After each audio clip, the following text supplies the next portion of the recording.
I'm going to go ahead and start the Washington Blueberry Commission portion of the meeting. If time permits, we've got 4 components. I'm going to give a kind of like what Henry did yesterday, kind of like a state of blueberries. I want to have a grower panel. We got someone from Southeast Washington. We got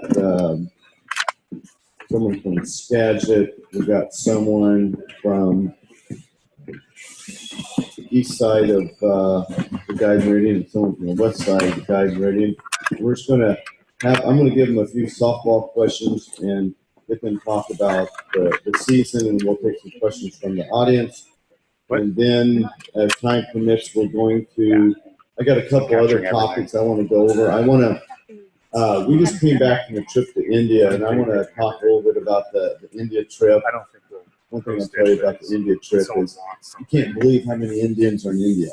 It's a lot.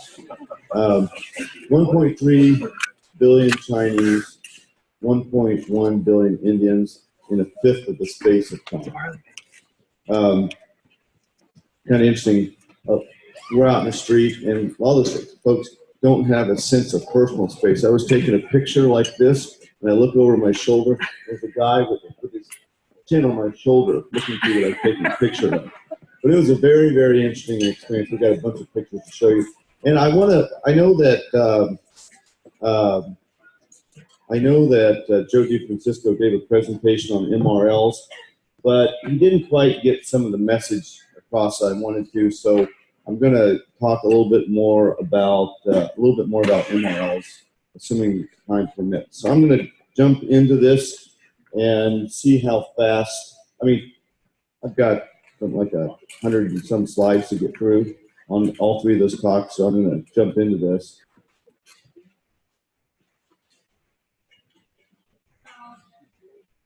Okay, Washington Blueberry Commission. This is actually, some of these slides are the same as the last several years, but just updated. This is one of them. Blueberry Commission formed in 1969. I don't know what one is older than the Blueberry Commission, but it's certainly one of the oldest, if not the oldest commissions. These are our board members. I want to point out that Matt Mayberry went off, and actually I've never seen Todd's name spelled before, so I'm guessing Todd Van Mersbergen. Is that close? Did I get it right? Okay. Brian Schoom is the chair, Andy Infield, Brent Roy, Todd Van Mersbergen, Rob Dollywall, Leif Olson, and we have a new one, Rebecca Weber from Department of Agriculture. All commodity commissions have the Department of Ag rep. We have Margaret Tucker had been ours for the longest period that anyone had ever been on the board in the history of Washington, but she retired. We have Rebecca Weber. I'm very happy that she's on here. She's an international marketing specialist. She went on a trip to India, and we're going to show some of her slides. Okay, I got this thing. Washington is in the midst of a dramatic period of growth and change. And I've been saying this same bullet for 5 years. It's like every year, it's just like there's a lot going on. It's quite dynamic. And I'll show you some slides that back this up. And so we're just trying to keep up. I feel like I've got reins on a rocket that's just blasting up and up and up. But one of the things people are really interested in is how much does Washington produce this year? Okay, I doubt it's probably too early for mid-bow, but Steve, are you here? Okay, there's a group of us that get together every year at the beginning of the year or at this meeting and predict what. My logic on this is if we can predict the yield, then we've got a pretty good handle on what the industry does. So as of today, Washington's collected assessments on 98.5 million pounds. We got one grower coming in about 2 million pounds. We got a group of small growers that represent about 500,000 pounds. So if you do the math, that's 101 million. We easily have 1 or 2 million pounds of blueberries that we don't collect assessments on. The dust hasn't quite settled. The assessments were supposed to have been in on Monday, and we've got several, the checks in the mail kind of things. But we're saying 102 million pounds. And if Midbow was here, he would smugly say that he predicted 102 million pounds last year. So 102 million. Last year we collected assessments on 93, but I estimated total production was 96 million. This year we're going to come in on collected assessments of around 101, 102 million pounds. If you want to know what this means for the rest of the country, there's some very stunningly interesting numbers here. If you look at the, if you look at the bottom here, 334, 356, 413, 450, 488, 559, 589, 640. It actually went down. For the first time, blueberry production declined. Now, why did it decline in North America?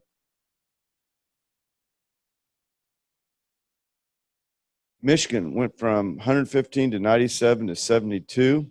BC was flat, 152. Oregon went up 86 to 90 million. We went up 96 to 102.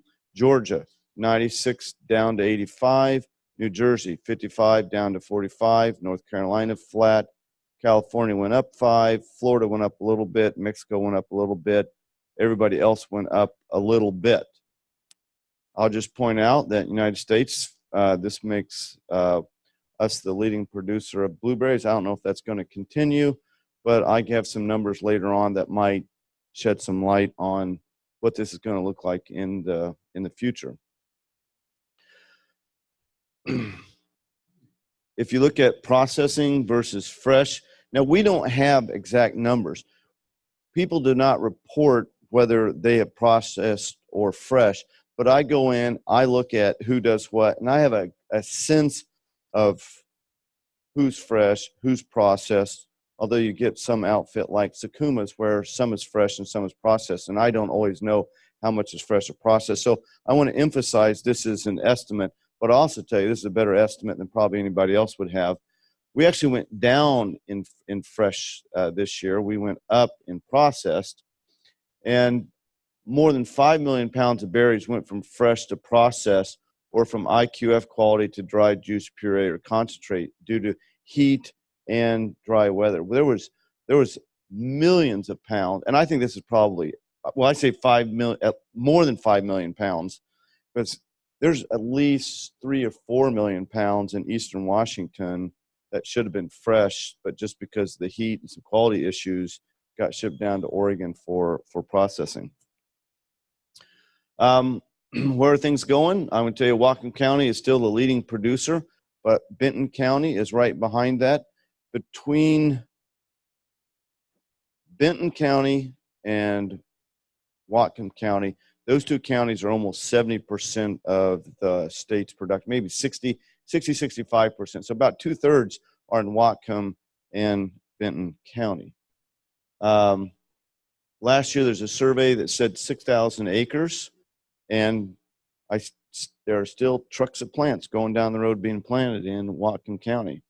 A third of the acres are 4 years old or younger. 25% of the acreage in Eastern Washington is not at full capacity. The yields in Eastern Washington are just stunning, 20 to 25,000. The interesting thing is their organic acres yield comparable to their fresh acres or their conventional acres. And as a result, Washington is the leading producer of organic blueberries, and there are still a lot of organic blueberries being planted in Eastern Washington. Planting continues in 2015. Snohomish and Skagit leading area for new plantings, followed by Whatcom, Franklin, and Benton counties. And again, this is mostly organic acres going in. The rest of this is conventional acres, mostly conventional. In 2014 and 2015, more than 4,000 acres were planted, mostly Northwest Washington, but also Benton, Franklin counties. I hate to show this number because it involves a lot of predictions, but if you look at production in 2020, assuming all the plantings planted in 2015 are fully bearing, 190 million pounds, could be 200. Now, that assumes no planting after 2015. Now, if there's plantings after 2015, there'll be more. But there is a lot of plants that have gone in the ground continually, still. And those plants go, a lot of them tend to be, really good varieties, high yielding varieties. And, everyone knows, Golden Eagle punched in 2,000 acres in the last couple of years. I mean, there's going to be a big bump in Eastern Washington where we have some high yields. Plantings have slowed down, but they are still planting. I even know people in Eastern Washington that are ripping out blueberries and planting because they're not happy with the yields they have. And it's just a straight linear graph going up. Now this assumes no plantings are removed, and this graph assumes planting stops in 2015. Now, there's land right now prepped for planting in 2016. So there's going to be some plantings beyond. They're not going to stop planting blueberries. No one should be trying to do a production estimate for 2016. There's too many variables. However, even though it might be foolish to do so, that will not stop me. Assuming minimal winter injury, assuming normal pollination, assuming we don't have a drought like we did last year, assuming we don't have excessively high temperatures, 112 to 115 million pounds. That's imminently doable. Our original prediction in April, we had a consensus position this year that we're going to have 110 million. That's what we thought we were going to have this year before we had the drought and the heat. We think the drought and the heat dropped yields 8 million pounds. And I bet there's folks that would say, oh, I probably dropped more than 8 million pounds. So, and I think 2017, it's just going to keep coming on. I mean, I think we could be at 130 million in 2017. And I don't think there's any other growing region in North America except maybe British Columbia. So I'll just say for the United States, I don't think there's any place in the United States that has planted the acres that we're planting that gets the kind of yields that we have. So Washington has continued to be a leading producer of blueberries. So our assessments are 4 4/10 cents a pound, which, just for the record, is the lowest assessment that there is in the United States for blueberries. So we're a cheap date. But because it's on a per pound basis, as production goes up, so goes our assessment. So as the industry expands, so does the commission's budget. We've got research committees, promotion committee, promotion export committee, food safety and labor committees. This shows you what is going on with our budget, and this is our overall budget. And you can see this is research. So research is where we spend as much money on research as we do basically everything else combined. So for promotions, we do not do very much promotions because there is a much larger assessment that goes to the U.S. High Bush Council, and they're the entity that handles national, international marketing, promotion, and generic research. So we don't do much promotion. We do have a small, historically we've had a small program that promotes fresh in-season, in-state blueberries. Also, we do a small effort that supports farmers markets and U-Pick. This is a $27,000 program. Last year we had our budget was $380,000. You'd think I know this off the top of my head, but I don't think about our overall budget. But we spent $27,000 on this program, mostly focused in Seattle in July and August. And a lot of it is associated with the Seafair, with some restaurants and some athletic events where we have a Delaney Communications promoting Washington blueberries. And we provide some farmers market promotional materials. About 30% of growers, almost all of them are small growers, participate in that program. So if you have a U-pick or a roadside stand, we have this website, Super Blues, that we try and market around the state. On research, about 48% of our funds go to research. We have a research committee that Leighton Overson runs, sets priorities, ranks proposals, makes recommendation to the full commission. So we have a very, very active research program. We funded 15 out of 22 projects in 2014 for $150,000.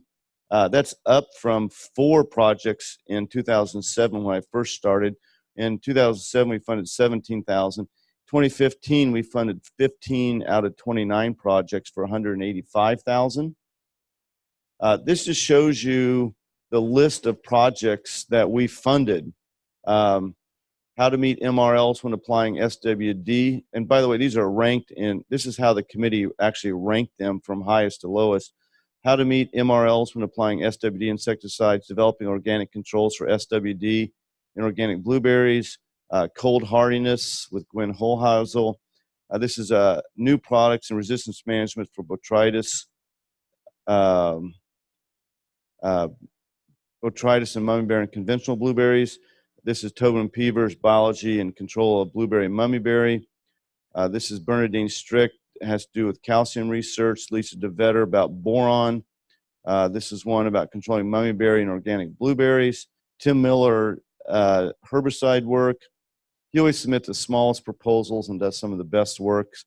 Joan Davenport looking at developing variety-specific fertility recommendations. This is a East Side variety trial. DeVetter did some pollination work. Chad Finn breeding. And this was Chris Benedict, Bob Martin, Tom Walters looking at blueberry aphids and viruses, and that's 183,000. After this, we we funded a 15th project looking at trying to develop a food safety kill step. But these are all the projects that we got that we didn't fund because we didn't have the money, or we actually didn't like perhaps we didn't like the proposal. One was extending blueberry spray intervals. This is a food safety proposal. This is using drones to control birds. This is a second breeding program. This was a calcium project. We had 2 calcium projects, and we went with Bernadine Strix. This is one looking at voles. This is talking about trying to amend pH in soils, practices reduce heat damage. There's just a number of these, some of which were perfectly good, but we just didn't have enough money.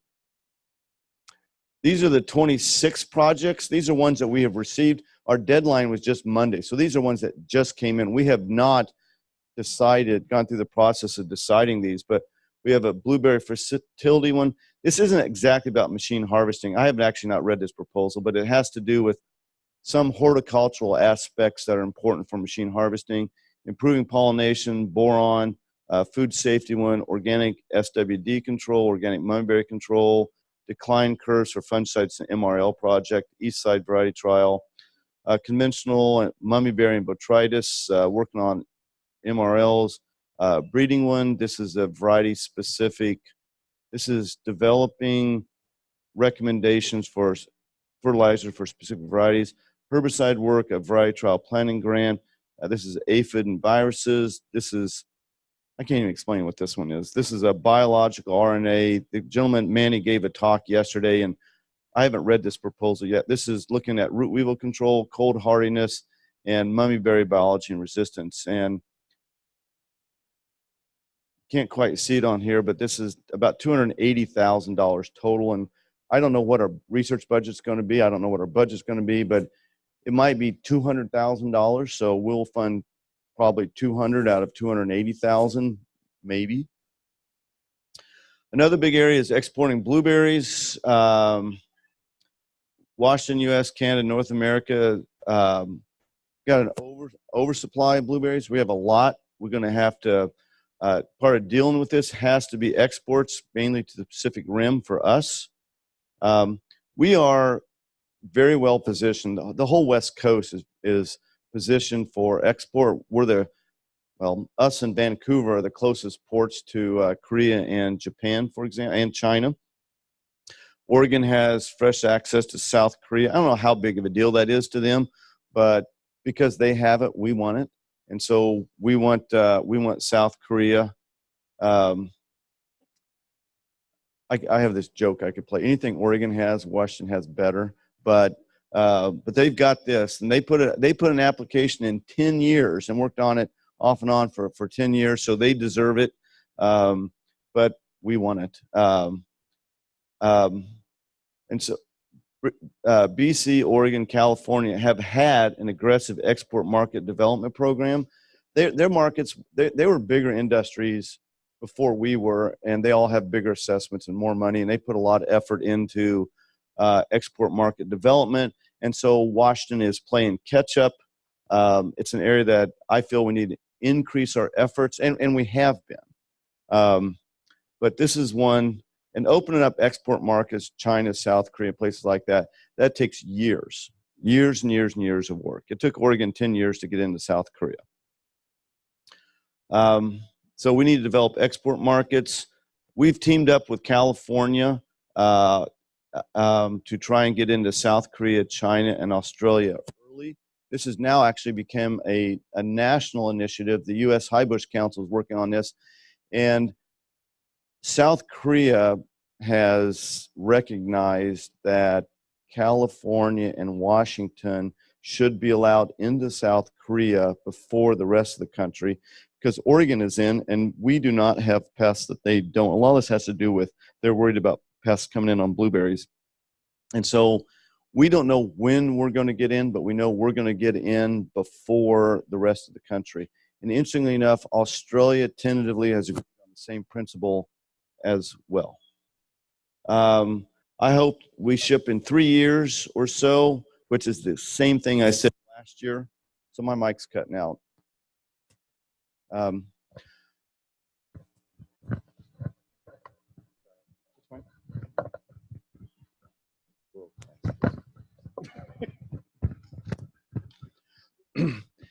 So there was some snafu at APHIS that basically nothing happened for a year on our efforts to get into South Korea. I hope, now some of this is facts and some of this is me talking about what I hope we can do, but we have an outfit in China that says you pay us $1,000 a month and we will give you a sales lead for processed blueberries every week. We'll give you at least one sales lead. We'll tell you somebody in China that wants Washington processed blueberries every week. You just give us $1,000 a month. And so we will see if that's a big enough priority, if our board wants to do it. But that's something that I want to do. And we have this clause, if we don't like it, we could end at any time. So we'll see if we do that. I want to do some program like that in India. I came back from India so energized and so jazzed about selling blueberries in India, despite all the problems that it will take. We could sell blueberries. We were in there and I had one guy that says, I want 2 pallets of blueberries every week. I don't care about the price. Get it on a plane and get it over here. And I can't get anybody to do that because there's some problems dealing with India, which I'll get into. But there's people in India that want blueberries. And the interesting thing is, all the people that buy fruit in India know Washington apples. And I'll show you some pictures about that. They all know Washington apples. Washington apples are flooded into China. And because they know Washington apples, we come right back in their wake with Washington blueberries. They have paved the way for us. I'll show you some pictures on this. Exports on a percentage basis is probably one of our biggest areas of increased efforts. We've hired this contractor, gold-plated contractor. By the way, it's Bryant Christie. Bill Bryant of Bryant Christie is running for governor for the Republican ticket. And I know him. Good guy.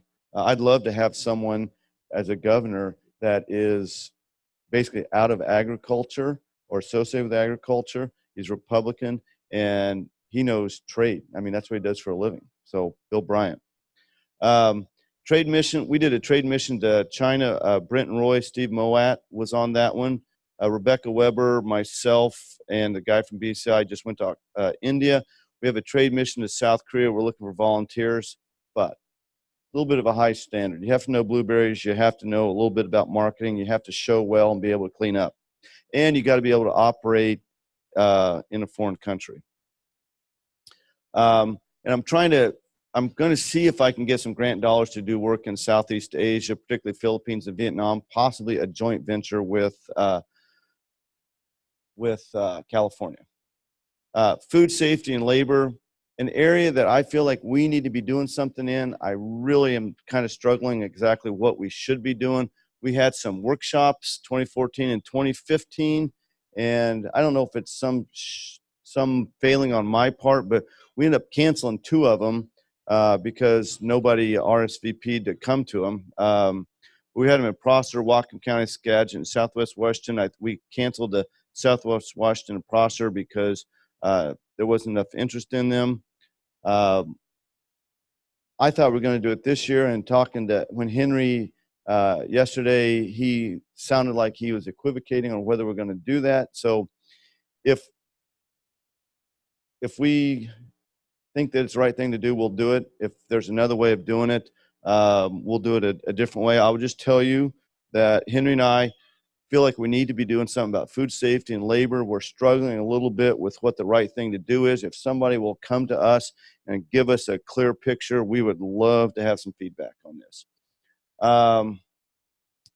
This slide's a little bit out of place, but I'll do it right now. One concern I do have when I think about I have a section about positives and negatives. This one should have been in the negatives.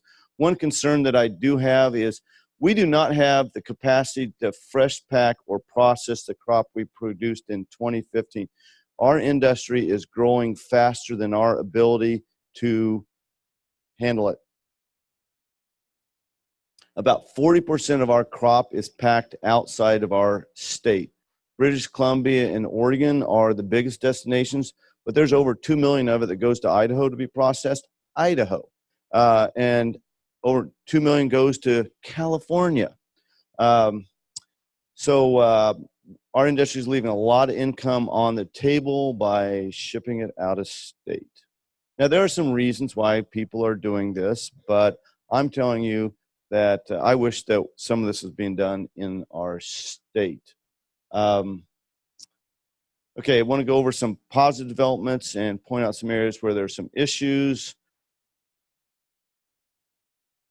I changed this talk. I give this presentation every year, and I kind of was just updating some slides, and I said, you know what, I've got to do it differently, and so I went in and forced myself to delete at least half of the slides, and so this is what I came up with.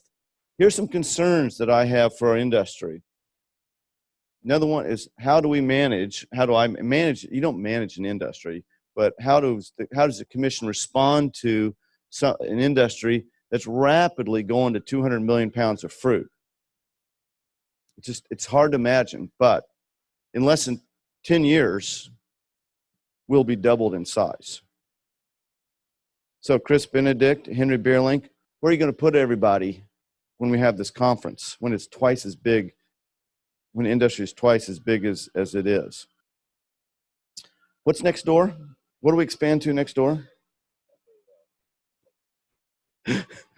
But just think about 200 million pounds of fruit, and I'm saying, 40% of it leaves the state now. 40% of the fruit leaves now because we can't handle that. We need a new packing shed every month for the next 10 years. I'm worried about fungicide resistance. We don't know how bad it is, but every place we look, it seems like every field, at least every conventional field where they've been using fungicides, it's there. And it seems to be worse than what we realize. Every time we look under a fungicide resistance rock, something ugly crawls out. Spotted-winged Drosophila. This is an insect that we're getting better at controlling on the conventional side, not on the organic side. I'm going to give a a very, very depressing talk when we talk about organic spotted-winged Drosophila. And bear in mind, think about this. We're the only state where most of our fresh pack is organic. 80% of our fresh pack industry is organic. And we are this close to losing control of it. So come to a depressing talk after lunch about spotted wing Drosophila. But the conventional control of this that we're getting very good at is causing us a lot of problems with MRLs. And it adds to the cost of production at a time when conventional blueberry prices probably are not going to be going up, but cost of control will be going up.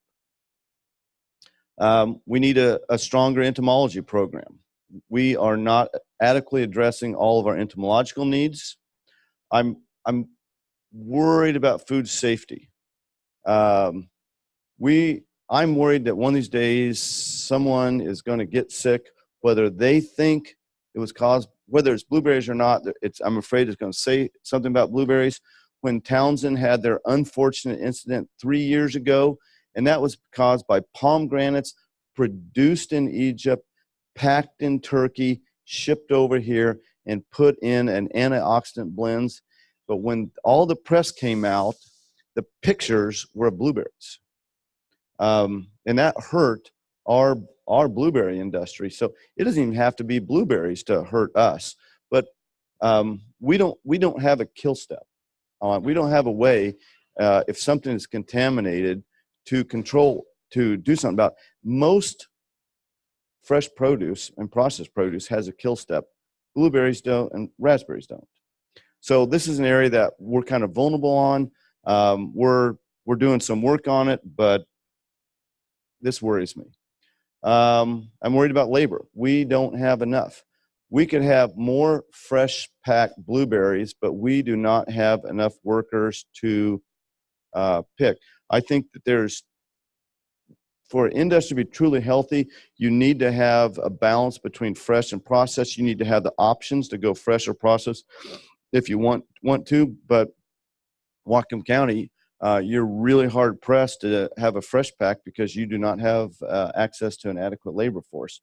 In Eastern Washington, where you have the biggest pool of labor north of Central California, we do not have an adequate labor pool.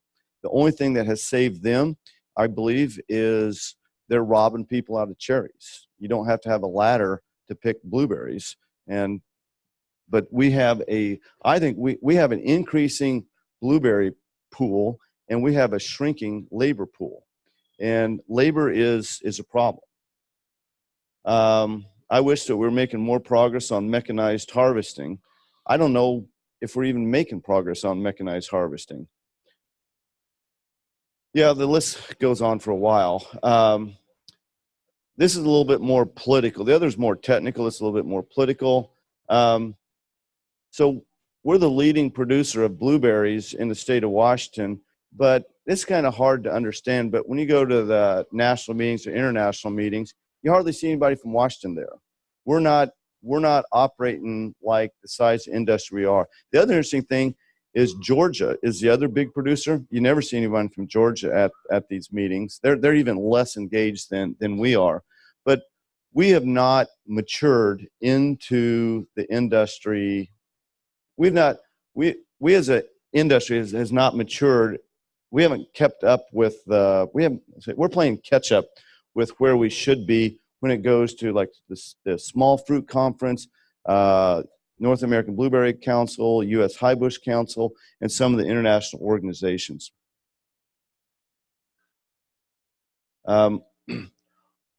Almost nobody from the state of Washington is a member of the North American Blueberry Council. Every state that grows blueberries of any consequence has more members than we do. It's embarrassing to me, but not even a single member of the Washington Blueberry Commission is a member of the North American Blueberry Council. But we need to be more involved in this organization. There's a lot of benefits for being there. It's a very interesting organization. They meet twice a year, but it's just an example of how our industry is not really engaged. We need to be better represented at the U.S. High Bush Council. If you want to know the details on this one, talk to Rob Dollywall. Rob Dollywall and Brian Sakuma are two of our board members, but we would like to have some grower members on the, we have almost Wyckoff are grower members. I'm trying to think who else is a member of any committee that's a grower besides Dave Wyckoff, you, and Brian. We've only got 3. We're the least represented state on the U.S. High-Bush Council. As I already said, I don't feel like we're making enough progress opening export markets, but again, long, hard slog to do this, and we're coming late to the table, so we've got to make up for this. I think the Small Fruit Research Center doesn't provide enough Washington blueberry industry support, commensurate to our needs, commensurate to our size, but again, we haven't had, it was just like 5 years ago, 4 years ago, we could not give away research money. We didn't have a research team. And so this is an area that we need to be more engaged in so we get more research out of this organization. Now, so that's my concerns. Here are some more positive aspects. That despite the rapid growth of our industry, price of blueberries, it's amazing how much it hasn't really tanked. The price has stayed up, particularly on the organic side. I think it's softened on the conventional fresh side, but I can tell you, I didn't think the price would be as high as it is 2 years ago. 2 years, I would not have predicted that the prices would have stayed where they are. And right now, there is a shortage of Washington blueberries. Try and buy some frozen Washington blueberries, and they're all gone. There is a shortage of Washington blueberries. Here's another one. This conference. I think this conference is, Henry, how long have we been doing this? 5 years. 5 years. And this is one of the ideas. Chris Benedict had a meeting that was more generating pesticide credits. We're still doing that, but we were in the Rotary building. Was that what it was? In the Rotary building doing pesticide credits, and we felt that wasn't meeting all the needs for our industry, and so we dreamed this up. WSU, Henry, and I, we have record attendance this year. We had more attendees yesterday than we did total for it yesterday than what we did last year. So every year we had record attendance. We had 420 some, and we get more today. So we might hit 450. So that's pretty good. I'm very proud of this. And I think it's going to get better every year. My concern is, what are we going to do when it's bigger than this? It takes a X number of people to produce 1 million pounds of blueberries, and we're at 100 million pounds, and it's going to take that many more people to produce 150, 130, 200 million pounds, and we're going to have some growing pains. Diane O'Neill is the key person that puts this meeting on, along with Henry, and anyway, I just think they're doing a great job. We're trying to start an annual workshop for growers. We're trying to fund Gwen Holheisel in Eastern Washington, Don McMorrin in Skagit County, Chris Benedict in Whatcom County, done pruning, irrigation, pest management. And I've tried to tell those guys, put on a workshop, you pick the topic that the growers need, and we will fund it, just to try and increase our outreach. Lisa DeVetter is not here yet. She was going to try and be here by this slide. But we're going to start Washington Blueberry School, something that we're patterned trying to be like the Oregon Blueberry School, January 12th in Ellensburg, Central Washington University. 1 day, very intensive training on all sorts of pest management, horticultural aspects of blueberries. Also includes some labor issues, wide array of topics. We have 100 seats available. Most are not filled. We're targeting employees that are coming into the industry or that are moving up in their business. They don't have to actually be a grower. But if you think, it takes X number of people to produce 100 million pounds of blueberries, well, it's going to take 2X to produce 200 million pounds of blueberries, and those folks need training. And so this is part of our effort to provide training. Uh, I want every seat filled. It's a real opportunity, and we need people in this meeting. Find Lisa DeVetter at this meeting. She'll be here shortly, and she can tell you how to get your employees into this meeting.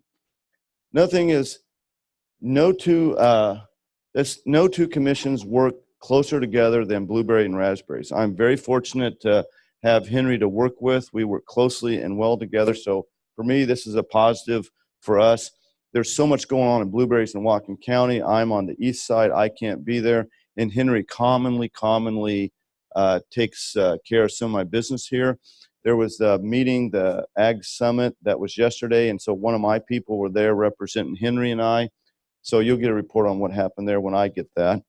But one of our strong suits is our research program. Lisa DeVetter has started a very strong horticultural program that's building into a very significant force. I don't want to call her the future Bernadine Strict of Washington, but that's where it's heading. Tobin Peaver has built a strong program almost overnight that's doing some very good work. He's going to be talking at 1:05. You're going to want to hear his talk. Again, there's some very depressing aspects when you hear about the fungicide resistance. So I'm very happy about that. Gwen Holheisel, Chris Benedict, Tim Miller, some other folks at WSU are developing a strong research base. We couldn't get anybody 5 years ago. We couldn't get anybody from Eastern Washington to do research on blueberries. And now, unfortunately, we're having to turn down Eastern Washington WSU folks because we don't have enough funds. That research takes time. We can't fund all the projects. And one thing we have to realize is not all research projects end up with useful results. Some of these things tank, but like this cold hardiness work where we're looking at cold hardiness of blueberries in Eastern Washington and Western Washington. We've got another project, Joan Davenport, Lisa DeVetter, on Eastern Washington and in Western Washington simultaneously developing fertility recommendations by varieties will be very, very useful. In our request for proposals, we have 21 very wide-ranging research priorities. In 2015, 2016, we've got 15 of these projects that cover 15 of our 21 priorities.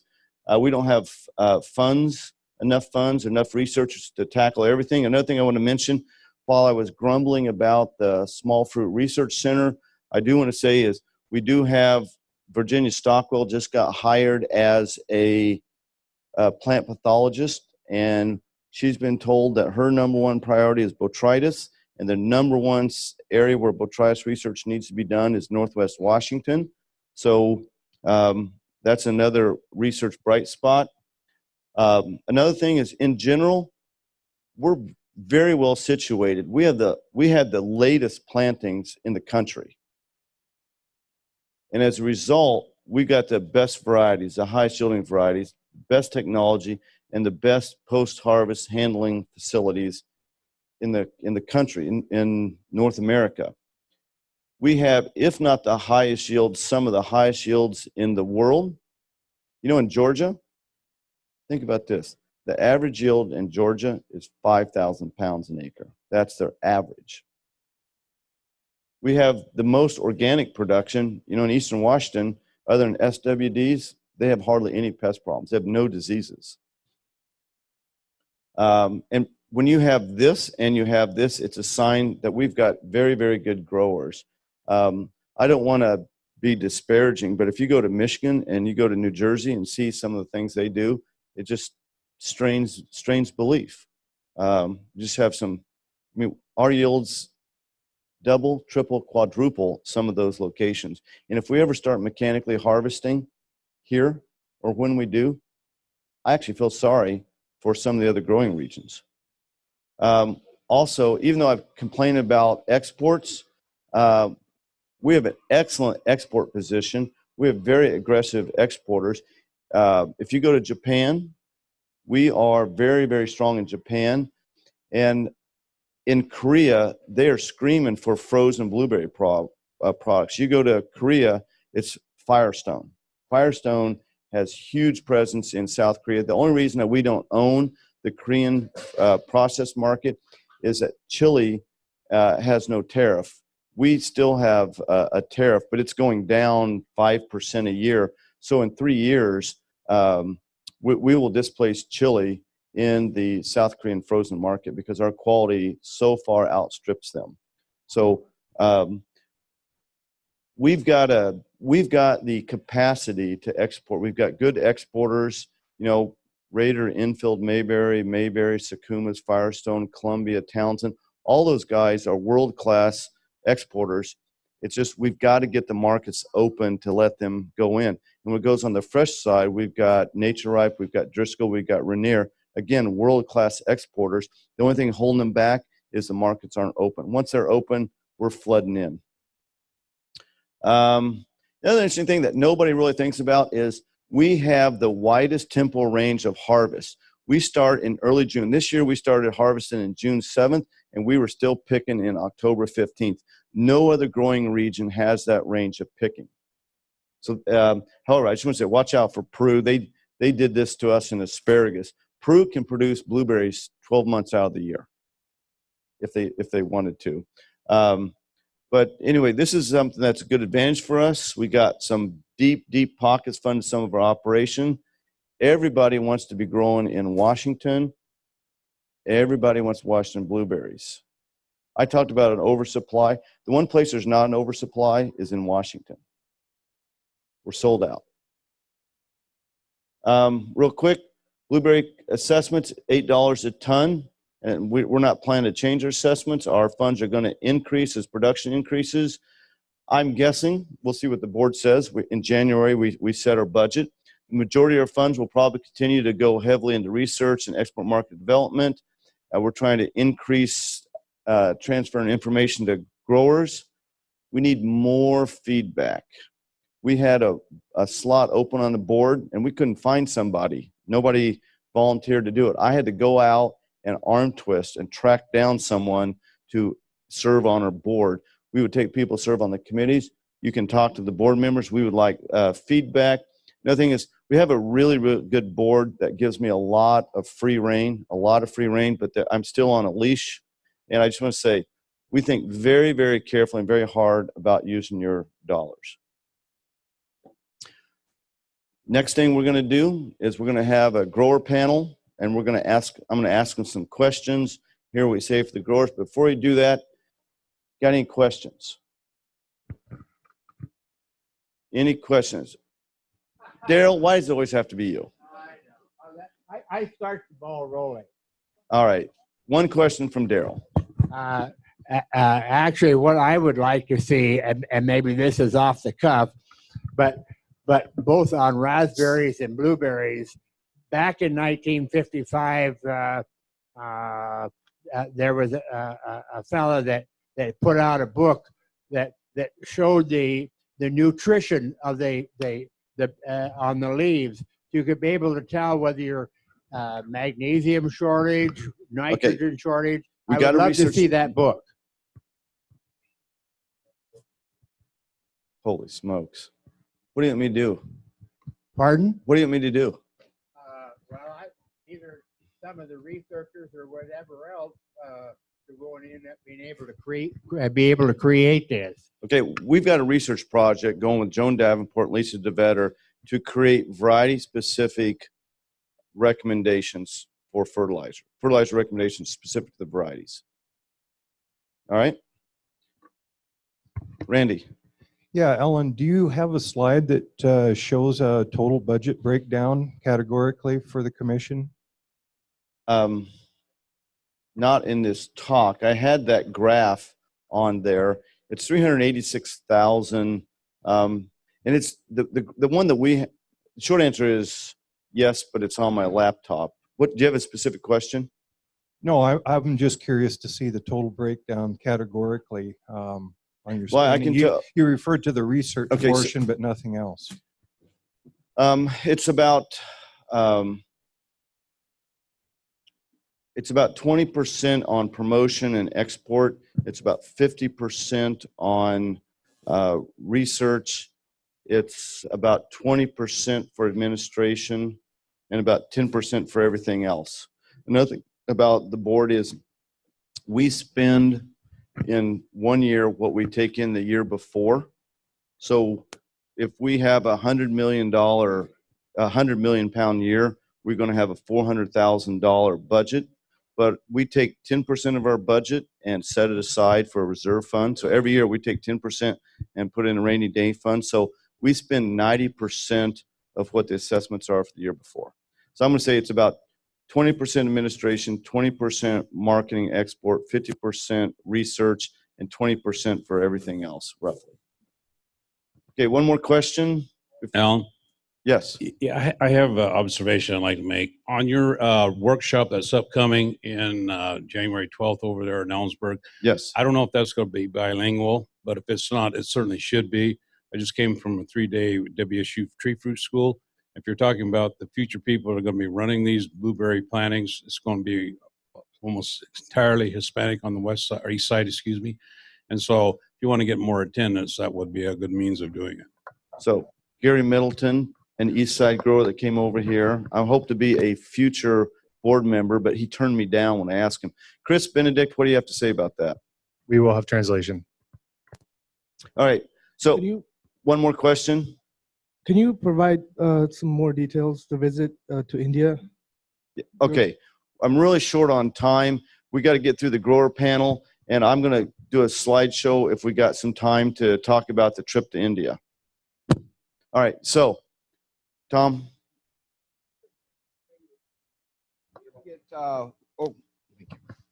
On the raspberries and strawberry side, we get variety plant sales updates. And I don't know if this is even possible, but it'd be useful if we could get variety planting trends. I don't know if the private nurseries will ever share that kind of information, but something on varieties. All right. Okay. So, Richard Sakuma, Rob Dollywall, Kevin Berenson, and Tom Peerbolt. Come on up here.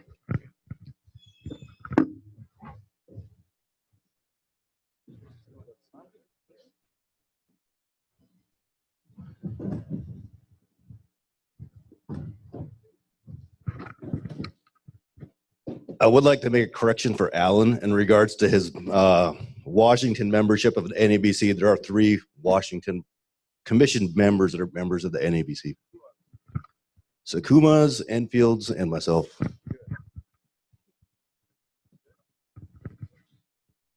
All right, have a seat here.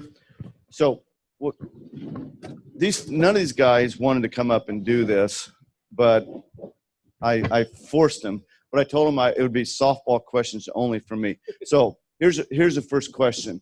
Whoever's got the mic can go first. Describe what the 2015 season was like for you or for your growing operation. So, As far as the beginning of the season, spring, we had great pollination, good bloom, everything looked really good. We were anticipating higher yields than we ended up with. And I think a lot of it had to do with the dry weather and the heat. We saw pretty much the same thing. The year ran early and it ran hot. We were consistently 2 weeks ahead of normal on every variety. Harvest came on really fast, hit hard. We had to make sure we stayed on top of it, getting the harvest off the field, keeping the pickers moving. And then post-harvest, we were keeping the water on longer than we wanted to, trying to keep some water to the plants so that we could set the crop for next year. Yeah, same for us in Skagit County. Things I remember: early, hot, and dry, in that order. And so yeah, as we got in the season, we were struggling to keep up with the water. We probably pruned aggressively, so I know fruit load seemed to be okay, handled okay. We have some older blocks, so that we, I think, found the limitations to the old designs of our irrigation system. Yeah, I'm not a grower. Actually, if Jeff Peterson's here, he should be up here for the southern area. I'm a crop consultant, but I work closely with the folks in the south. It was a record early. pollination. We had fantastic pollination. I've very seldom seen the bee activity we saw this year. But it was really early. We were worried about cold damage early. We got through that. And then the heat hit, and with all that wonderful pollination, we had really struggled with berry size. And we ended early. Not great size. I think the guys with the really good infrastructure who could keep the water going did good. The folks with older fields, poor infrastructure, they really suffered.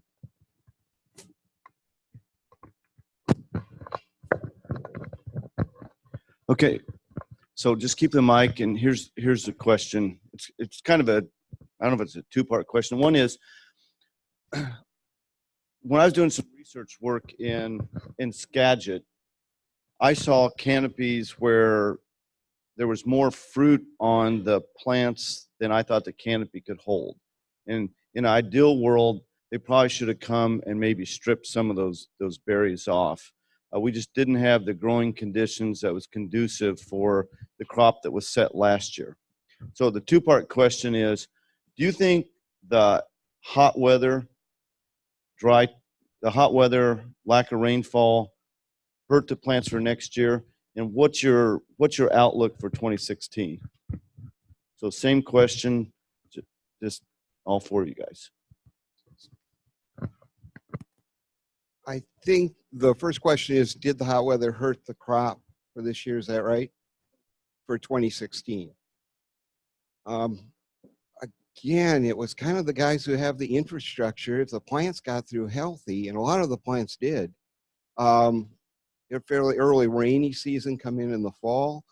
Was worried about if it would have stayed dry, we would have been in trouble.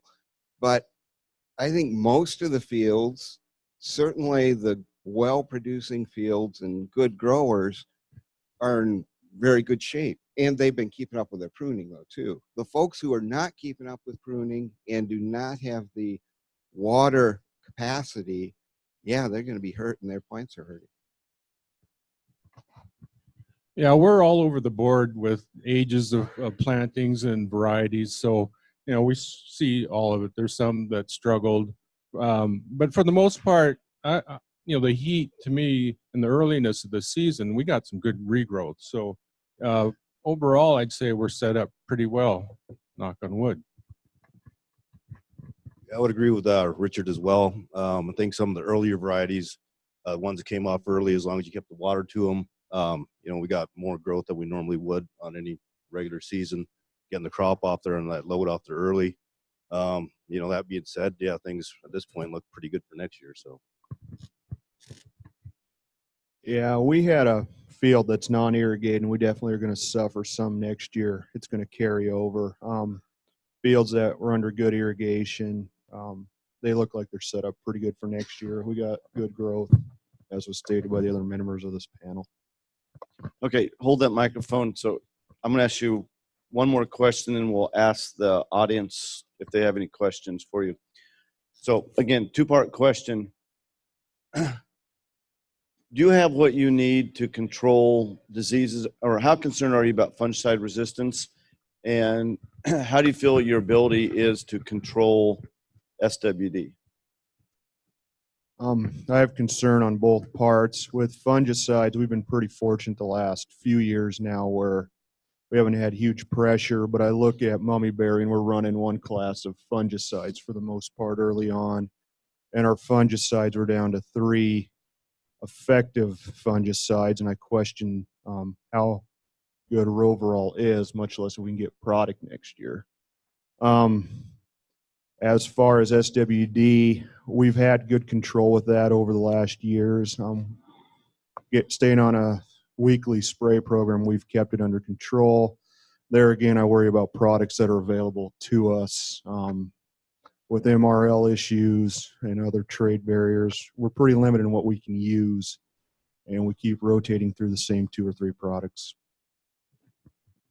Yeah, I would have to agree with Kevin. Obviously there seems like there's some products in the pipeline as far as fungicides are concerned, but in the end of the day, it's the MRL issues that seem to be a bigger deal once we do get those fungicides.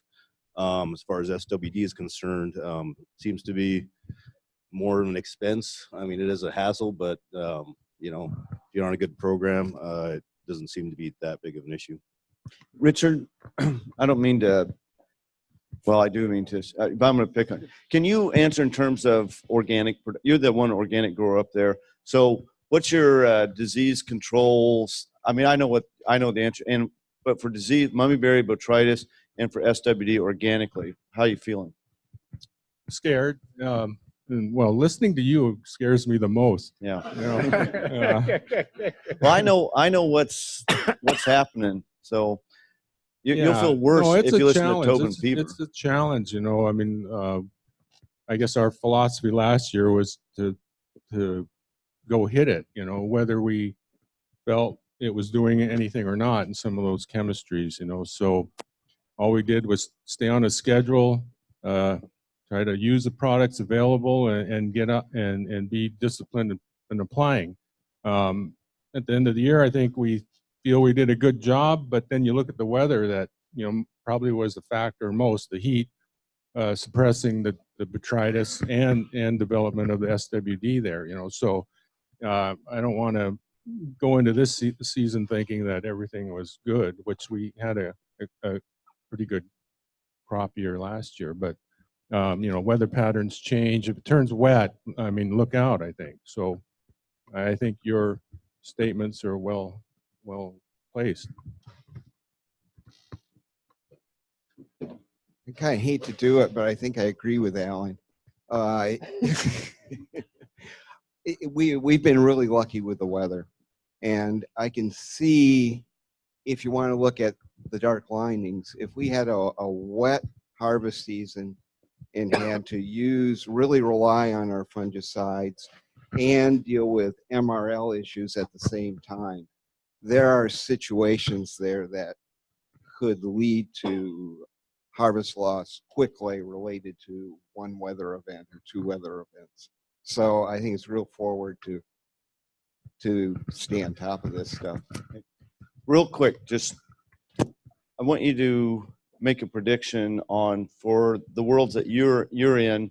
You think your yields next year are going to be up, the same, or less than this year for blueberries? Up. Yeah, up. I would say up as well. I think we'll probably be about flat. All right. You have any questions for our assembled panel of experts? Go ahead. Daryl. A question: what are you folks feeling of putting copper as a protective for the blueberries in the fall for blight and Pseudomonas. yeah. I'm not an agronomist, but it seems to work. Yeah, I've seen good results doing that. It seems to work even with some resistant issues to Pseudomonas. I'll tell you what, Virginia Stockwell is back there. She did some work funded by the Blueberry Commission, and you found that there's a lot of copper-resistant Pseudomonas in this area.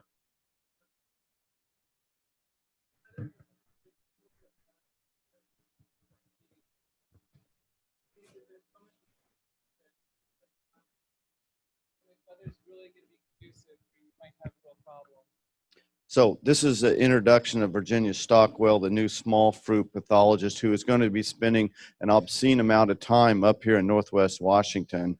The other interesting thing was she found Pseudomonas in Eastern Washington, which we did not know was there, but no one had looked for.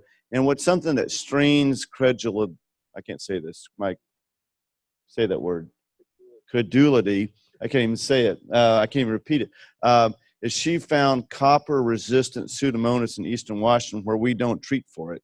So that's something interesting. Okay, question over here. Yeah, you guys have got a lot of farming experience, many years. With all the predictions coming down on the weather, what are your gut feels for this winter?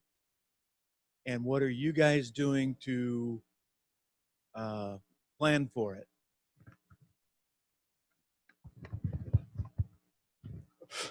Anybody have an answer? I haven't really looked at the weather forecasts. You know, the weather's the weather. You can't really see what's happening in a crystal ball. You take it as it is, as far as I'm concerned, and deal with what you got. Same here, but you know, winter time here, I think I don't know. We'll make it through that. I'm more concerned about the growing season. I think Yes. we are in the hotter, drier period. You know, I just go back to infrastructure. I mean, we seem to be in a very unstable, unpredictable type pattern, especially after last growing season. The more things you can do to control your environment and be on top of it, the better off you are. All right. One last question for. Oh yeah. I was wondering about picking machines. I see tremendous loss in where the fish plates are, and I was wondering different machines that you have. Does it make a difference?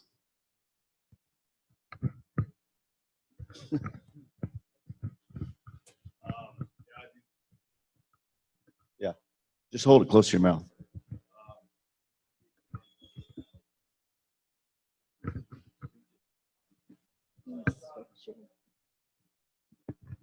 Hello. Yep. Yeah. We run a couple of towels. You know, with any machine, you're gonna get droppage. It's just what you feel comfortable with, I guess. What kind of loss? Yeah, we're the same. We run a couple of towels and feel the loss is acceptable at this point to what's available. It's our option. All right. These guys didn't want to come up here to do this, but we got to give them a hand for coming up here. So thank you, guys.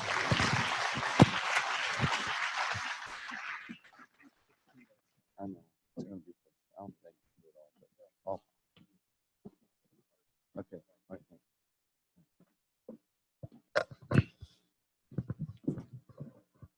We're really short.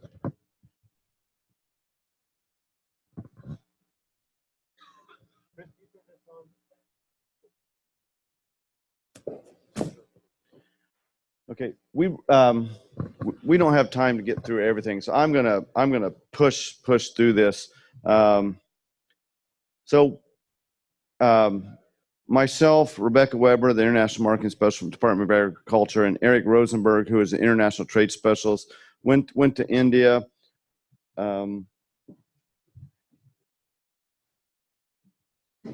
These are samples that we took and some present gifts that we took over there. We focused on dried puree concentrate type products. I wasn't going to try and manage frozen product carrying over there, but there's just some products that I took over. Here's a few shots of India. This is out. You stay at nice hotels when you go there. This is at the Four Seasons. But looking at Four Seasons, which is a really nice place in Bombay. They're still kind of shanty towns. There's a Muslim markets. It's kind of interesting. They have goat feet and goat heads for sale. This is a I don't know if you know what Stamilt is, but Stamilt is the largest producer and marketing of apples in the world. And this is the entrance to the place of the guy that's the Stamilt of India. He's got 5 packing sheds. It's kind of interesting. It looks pretty humble on the inside. You know, this guy that manages 5 packing sheds. This is public wholesale market. This is another kind of wholesale market. There's an amazing amount. Okay, just so you know, I have never been to India before. Actually, none of the 3 of us have been to India before. It's a real eye opener. Huge market for dried. And this is just dried nuts or fruits and dried nuts. This is their dried blueberries. They get their blueberries out of Michigan. He didn't know that Washington had dried blueberries, but he said it's time to order more. He was out. What's interesting over there right now, there is a national craze for blueberry cheesecake. Everybody knows what blueberry cheesecake is. The interesting thing, over half of the blueberry cheesecakes don't have blueberries in them. It's some kind of mystery ingredient that comes out of Malaysia. But if we could crack the Indian blueberry cheesecake market, we could move a lot of blueberries. there are blueberry products that are over there. You have really got to look for them, but they are over there. And the folks that have money want blueberries. They want aspirational items. They want higher class things. They want things that aren't made in China. They don't want things from India. They want things from, Europe, United States. And people with money know what blueberries are. That's one thing. I didn't know if people knew what blueberries over there. They know. Interesting thing, this is Ocean Spray blueberry. Look at that blueberry in there. Look at blueberries in there. There's no blueberries in this package, by the way. There's some blueberry essence on the cranberries. We were able to find one package of frozen blueberries over there. It was repacked over there. Their packaging requirements are very, very specific, and they're very ornery about them. We'd have to come up with some very particular packaging, including small package sizes. Probably what might be best is if we ship bulk over there and it got repacked over there. Modi has this thing called Make It in India, where he wants the manufacturing done in India. So something might be good to do is ship it over bulk and have it packed over there. Another thing is organic is not a big deal over there, but there is just imagine this, 10% of the country, I don't know if the numbers are exactly right, 10% of the country is middle class, but think 10% of 1.1 million is still 100 million people. There's almost as many middle class people in India as there are in the United States, but they've got their 1% or 2%, which is not an inconsequential market. They know what organic is, and they think that organic is something that's very valuable, and they will pay for it. There's a lot of it reminded me somewhat of like China. They're very interested in aspirational items. There is a small market that will pay for organic, and price doesn't matter. And another thing is, this is our organic symbol. This is their organic symbol. And we have something called equivalency. So you have to have that in order to ship organic over there and to be considered organic. And we have equivalency. So if we ship organic blueberries over there, it counts as being organic in India. This is a bunch of dried currants, dried wild blueberries, dried raspberries. Comes from Serbia that we found.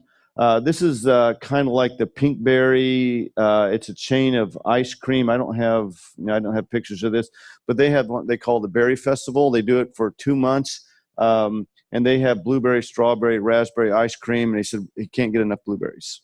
And this we tried all these, mango and mama sapote and all these tropical things I've never seen in ice cream before, and it was stunningly good.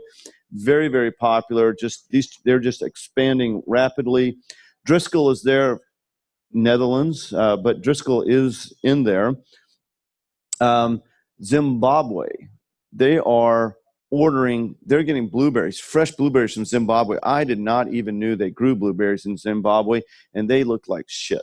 You can see botrytis, you can see anthracnose in there, and this was not off the shelf. This was still in the wholesale. This hadn't been distributed yet. If they can get it from Zimbabwe, they can get it from the United States better. This is blueberry jam made in Germany. I saw that the first place I went to the spice market, product of India. This is wild blueberry leaves for tea. There's no fruit in this, and it's not even. It's a native vaccinium up from Kashmir. But I have a ton of pictures like this. Washington apples. This is in a grocery store. Man, I don't know how much money Washington apples and Washington tree fruit is spending, but they're big there. Of course, we were in the wholesale markets where they would be targeting. We were in New Delhi and Bombay, but it was a huge, they had a huge presence. And we need to come in there and say, we're like Washington apples. The problem is we don't have the budget. I'll get into that. See this dude here? This guy is the biggest importer of apples into India. He did, now I can't remember, 15 million pounds of apples from Washington without going into, but they had this program that they give him money to do marketing. He got $350,000 from the Washington Apple Commission. But bear in mind, they have millions and millions and millions of dollars to spend, and they only do it on developing foreign export markets. So that's what they do. But this guy moved 15 million pounds of apples, and he can't get enough. I mean, he even made an apple mascot, and they do in-store promotions. So that was some of my slides. I have a lot more slides than that. All right, where am I looking for on this? Oh, here we go. This is a report. It's not really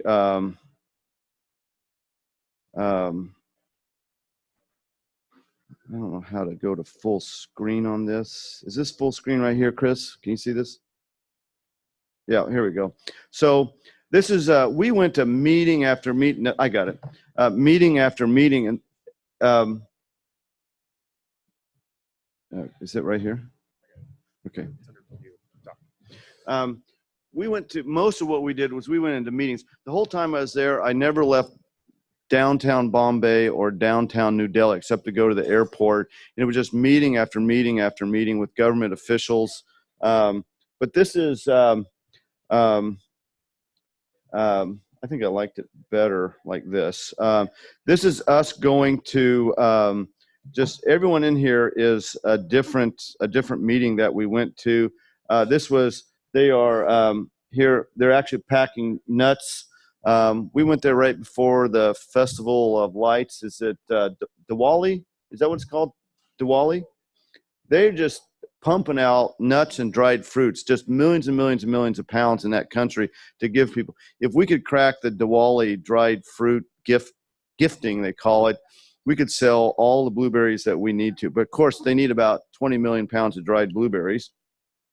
But this is, they are, in this case, they're repacking nuts. This is the packing facility that we went to. There's a tariff, depending on, it's between 34 and 43% tariff. This is us going to some government buildings to talk about what we need to do to see about getting the tariff reduced. I saw that 5 minutes. These are packages of blueberries, and look at this, American dried blueberries. They want to put right there that's from the United States. If it says United States, it sells. If it said China, it won't sell. And so they're getting product from the United States right now, taking over there and repackaging it and selling it. And all these guys know dried blueberries. And they all know from the United States. This is us. This is our local host here. And then this is Eric, and this is Rebecca at one of the markets that we're in. We were just here just tracking down, seeing what the products were like. This is some wholesale markets that we went to. These are all Washington tree fruit. This is Washington apples. There's Washington apples in there. This is Rainier. I mean, this is all Washington tree fruit. This is just more. This is just meetings. I mean, these guys, all these guys know it. All these guys wanted it, but there's price, there's packaging, there's cost of freight, there's a tariff. This is me. I mean, we just go around there looking for products, taking pictures. More Driscoll product in there. This is just some pictures Rebecca took actually after we left. Here's one. See this? Driving in India. Not a good idea for people like us. We had to hire people. This is a very common scene out there. The allowable space between you and the next vehicle over is about 12 to 2 inches apart. So that is India's got great potential, just like China has great potential. I don't really have time for this talk here. I just want to tell you, we're putting a lot of effort into, I have a whole presentation on MRLs, but if I had to prioritize, the other talks are more important. But we're doing a lot of work with MRLs, and we have some projects that we have funded and some that we may be funding that I think will go a long way to address some of the MRL issues. Where is Synergistic, Pesticide Labs. If you guys need a pest, this is someone that we're doing work with on a research. If you need some analytical work done for pesticide testing, there's some good folks to work with. If you want to know more about MRLs, and right now on blueberry insecticides, we have a number of these foreign MRL issues figured out that if we had the time to go through and talk to, there's these kind of graphs, but we have these graphs now with this information. We can this is Mustang Max, and ours is 0.8 parts per million. Japan is 0.5. Korea is 2. You might not want to use Mustang Max because Japan's MRL is lower than ours, but based on this data, we can tell you how to use Mustang Max, and you can still go into Japan. And we have a number of these situations. This is Lanate. US, Canada is 6 parts per million. Japan is 1 part per million. Based on our data, if you do a 14-day PHI with Lanate, you can go into Japan and Korea. Even though theirs is 1 and ours is 6, this data says you make an application, wait 14 days, and you're good to go in Japan. So I'm going to talk right through all my time. No time for questions. You guys can get me later. However, if you do 2 applications for Lanate back-to-back, 7 days apart, you're screwed. You cannot go to Japan or Korea. 1 application, you can go to Japan and Korea at 14 days. 2 applications, you're out of the export market. Malathion, it's very high residues because you put it on at a high rate, but it defined very, very quickly. So you're okay to use malathion and go every place except for Taiwan. And we've had people ship malathion treated fruit to Taiwan. Guess what happened? They got busted. If it's going to go to Taiwan, maybe go to Taiwan, don't use malathion. The interesting thing, if you use malathion twice in 7 days, because it breaks down so quickly, it doesn't hurt. 1 time versus 2 times does not make a difference. Imidacloprid, 2 applications back-to-back, you can still hit every market that you want except for Korea, and you got to wait 3 days or more, and you're good to go to Korea even with 2 applications. Spinosad, that's Blackhawk and Trust Success. You can use that, and you're below every MRL. So we've got that for a whole number of blueberry insecticides. So we got some proposals to do the same thing for fungicides. So MRL is a big issue, but we're working on it.